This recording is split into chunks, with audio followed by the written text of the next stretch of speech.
Hey, it's me talking to Nate from the Vinyl Guide, and yeah, I've known you for how long have I known you for? I think we were like 21. Were we able to drink when we met?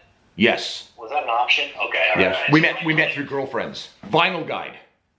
Yes. What's coming up that you can tell me that I can tell everybody to Oh, okay.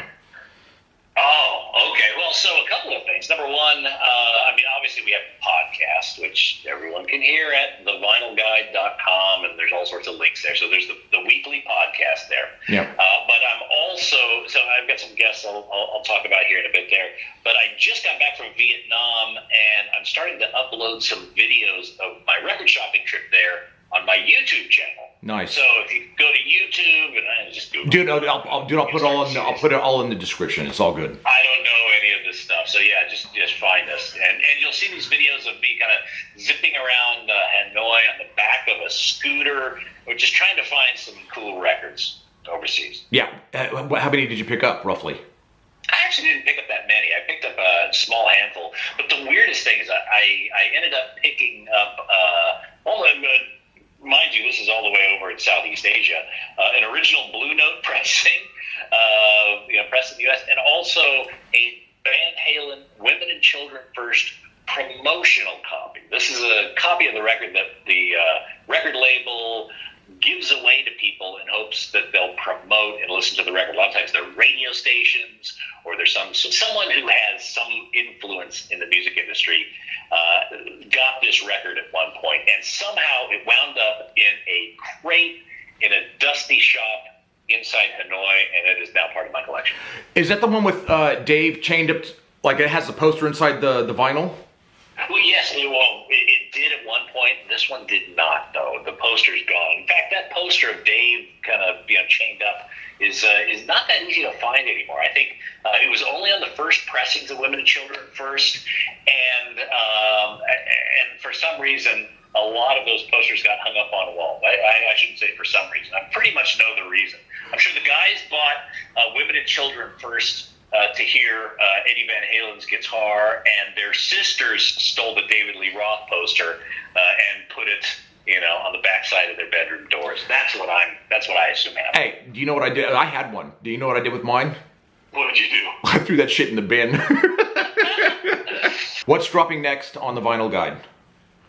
I'm still trying to think about what to come next. I tend to keep about 3 or 4 working interviews that I'm editing, and at any given time I can kind of push one forth. And I've got several on my hard drive, and I've got several scheduled.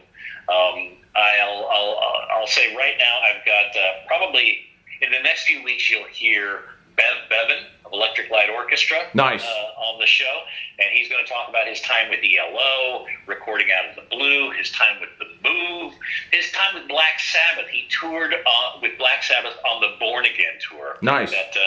So he's going to talk about that as well, his record collection, and a lot of really interesting stories. He tells stories about Don Arden.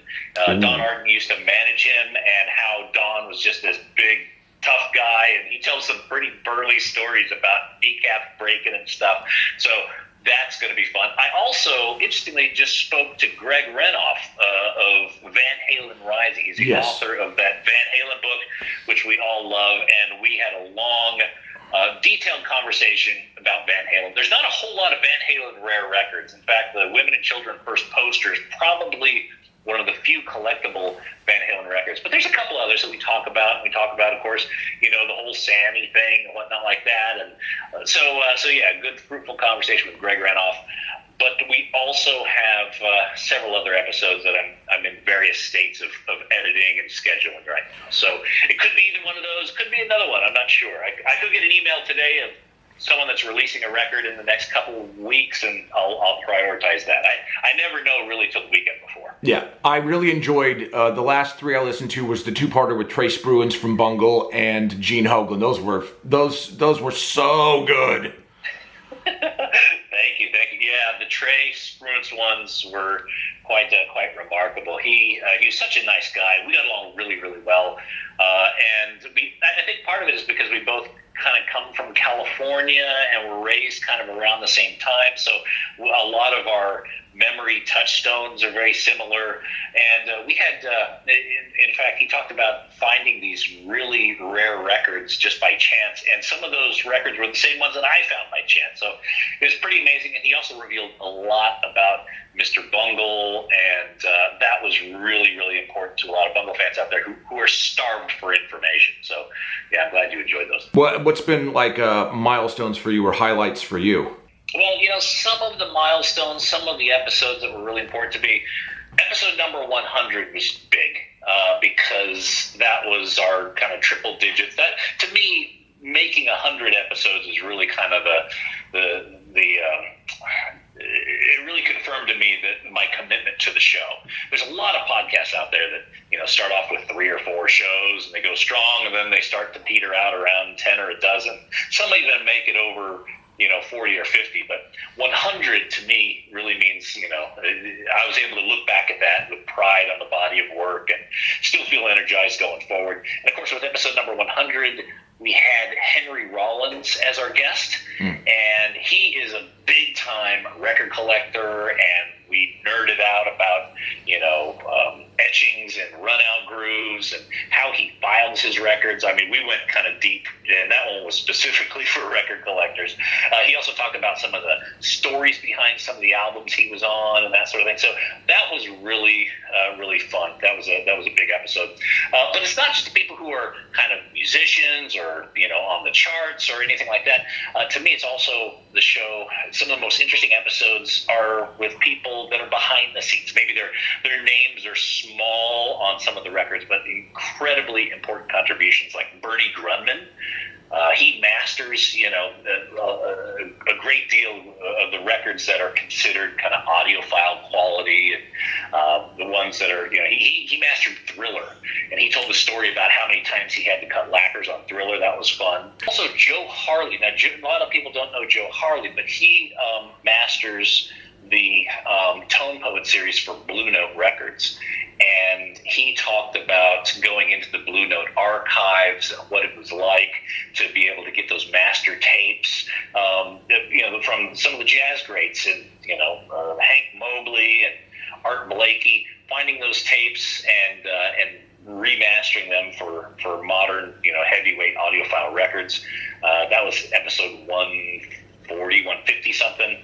And of course, we had Don Was, who's president of Blue Note Records, and he came on the show, and he talked all about the history of Blue Note, his involvement, what the vault is like.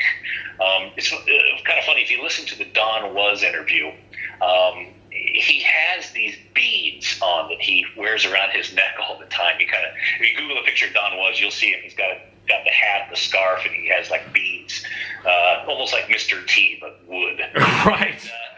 In the interview, you can hear those beads kind of clinking back and forth, and to me, it was like, oh, it's so cool. Just it's like just having a friendly conversation over coffee with Don Was, and you can kind of not only hear his voice and hear the wisdom that he's achieved over his life, but also his whole atmosphere, and which includes the sound his clothing makes. So, is there anybody you're dying to interview but haven't gotten around to interviewing yet? There's several people. I mean, God, I could probably list a couple of dozen. Let's see. Well, first off, I would love to be to have on the guest someone from Tool. Adam Jones would be particularly interesting, really, because they're so involved in their packaging. The physical media is, they pay so much attention to that as well as their music, and the interconnection between the physical media and the music is blurred more so than just about any other artist. So I'd like to speak to him about that, because I think I suspect that there is a real kinship from the band towards physical media music. Have you heard the new album? Explore. Yeah. I love the new album. I've been listening to it over and over and over again. I'm really enjoying it. A new Tool album is kind of like it's like I don't want to say a fine wine or a whiskey or something. It's something that I really take a deep dive in, and I listen to it and I explore it over weeks and months before I really kind of come up with my, ranking in terms of where I prefer it in the Tool catalog. But I'm really enjoying it. So yeah, I'm sure it's going to be right up near the top. Okay, you've interviewed Dweezil, Ahmet, and Moon Unit. Is Diva gonna be a part of this? Because I knew for a while there you had a bit of a crush on her. Yeah, I'd love to talk to Diva if she wants to come on the show. I don't know how much involvement she has in, her father's work or in music as a whole. She strikes me as someone who doesn't like to kind of, attract the attention or to kind of put herself out there like that. So, I want to be respectful of that as well. Yeah. So if she wants to come on the show, absolutely. Her and Ahmet work together quite a bit, I believe, on the Zappa Family Trust. And Ahmet seems to be the spokesperson, incredibly, gregarious. Is that a good word? Yeah. Whatever the good word is. He's very open, very, generous with his information and his humor. So, he's just this perfect guest on there. But if Diva wants to join, I'm happy to add her, and I'll have the whole Zappa siblings at that point. I know she's pretty cool because she's actually on an episode of The Mighty Boosh. Have you seen that? I have seen the Mighty Boosh. I haven't seen them all. Right. I haven't seen her appearance, but that doesn't surprise me. I actually had guests that I wanted you to interview for me, not for you. You know how much I love The Waitresses, right? I don't. Oh, I would know what boys like. Yeah. Well, I took a deep dive into them because I'm thinking, well, if that was their one song, surely there's got to be other good ones. And I went into their whole discography, which I think is maybe another 2 or 3 albums. Mm-hmm. I love it. I love them. I love them to death. So the singer Patty died of cancer in, I think, the late 80s or something. But the guy who wrote all the music, Chris something or other, he's around, and I think he's pretty open to. And dude, I'll write all the questions. You know what I mean? You don't have to do any homework. I'll do it all for you. I love it. Yeah, it's fine. You know what? I've done that before, to where someone's suggested a particular artist, and I don't know them that well. So I'll say, hey, what kind of questions should I ask them if that's the case? And I'll get a whole laundry list of questions. Yeah, that's perfect. I'm happy because that way I learn as well. Yeah. I don't want this just to be something like from only some your perspective. Yeah. Too. By the way, another artist that I'd like to interview, and again, I know and can give me some really good questions, is Thomas Dolby. Oh, yeah. So yeah, I'd like to approach him at some point. But one thing, the reason I haven't done it yet, haven't approached him yet, is because I got a book out and I want to read his book. Yeah. Because whenever I get ready for an interview, it's really important for me to do my research. I think that's why people like the interviews I do, because I tend to go in extremely prepared. Yeah. For every half hour I speak to an artist, I'm probably doing 5 to 6 hours of research. I'm reading their books. I'm reading articles. I'm listening or reading other interviews with them, and I want to make sure I don't ask the same questions or I don't get caught up in stuff that is pretty commonly known. So, and of course, then diving into the records, which a lot of times they haven't really spoke that deeply about. Yeah. That's why people like the Henry Rollins interview so much, is because I talked a bit about Black Flag and some of the stories behind that, some of the lore, but also just no one else has really asked him about his record collection, and that's something he's extremely proud of. And so we took a deep dive in it, and I think it worked well. So that's my formula, doing a lot of research. Yeah, that's awesome. All right, I think I'm running out of steam, and the battery light is flashing. We'll wrap it up. Okay. Oh, you want to know one last interview that I want and I haven't got is me. You. No, go ahead. Go ahead. We'll have Alarm on the show. I definitely do. You know what I was thinking is we could do a drunk live podcast. I know Alarm's working on a record release. Yeah. Let's do a record release party. We could do a live event, live streamed we're both smashed. Oh my God. We'll do a full interview, and we'll even talk about our history and that sort of stuff. So that would be fun. That would be scary. Yeah, but yeah, totally, dude. We'll do it. Yeah. Second to that, the only other person I'd like to have on the show, or one of the many people I'd like to have on the show, is Jack White. Because I know he's a record fanatic.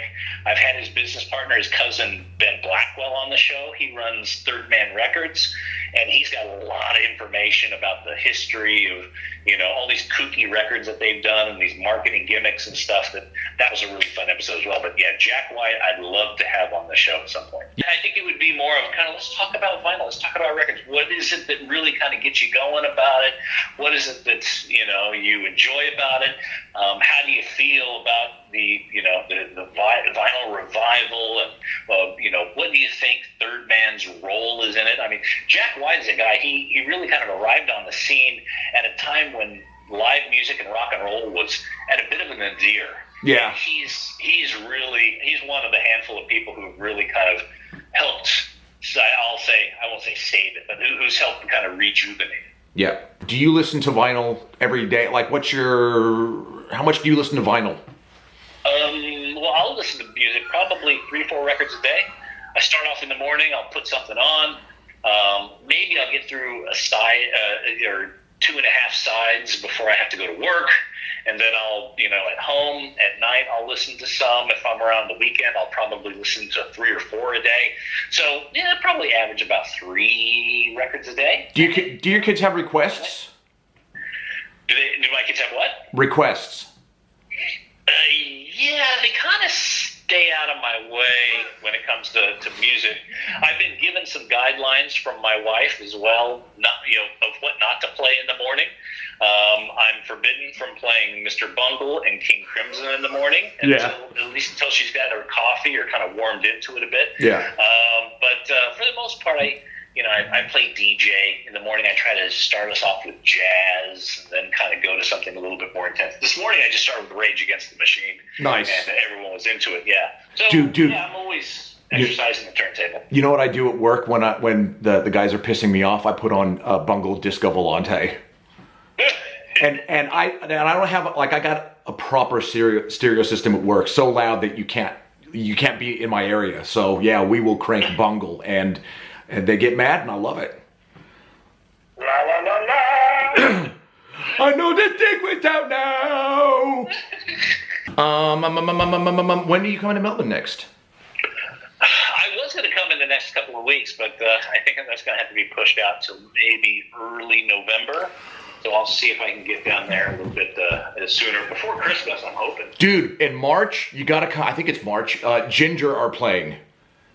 Have you heard of them? Ginger. Oh, dude. Ginger. They're metal, female-fronted vocalist, and she does the male growly shit like better than 90% of the males. Are they Melbourne-based? No, dude, Russia. Oh, okay. Ukraine, whatever you want to call it. I don't know what Russia's called these days, but... No idea. What the fuck, dude, I ain't going there, so I'm safe. I'm sweet. I'll give them a Google. I'll check them out. But yeah, I hope to see you before Christmas. I mean, shit, you gotta not only just to hang with you and see how you're doing and knock back a few beers, but you also have a stack of records waiting for me. So yeah, you got what, 3 albums of King Lizard and the Gizzard Wizard, King Gizzard and the Lizard Wizard. I love those guys. Yeah, absolutely. So did you have them on the show yet? No, but I would love to have them, because what they're doing with Flightless Records is amazing. I love Flightless Records. I think that the guy who leads the Flightless Records, he's the drummer of the band. I can't think of his name right now, but he's they are real innovators. That's cool. Man, do they work hard. I will talk to you soon. And look, I'm just going to chop this up a little bit, and it'll be on YouTube today. It's all good, man. All right. Good job, boy. All right, dude. I'll talk to you soon.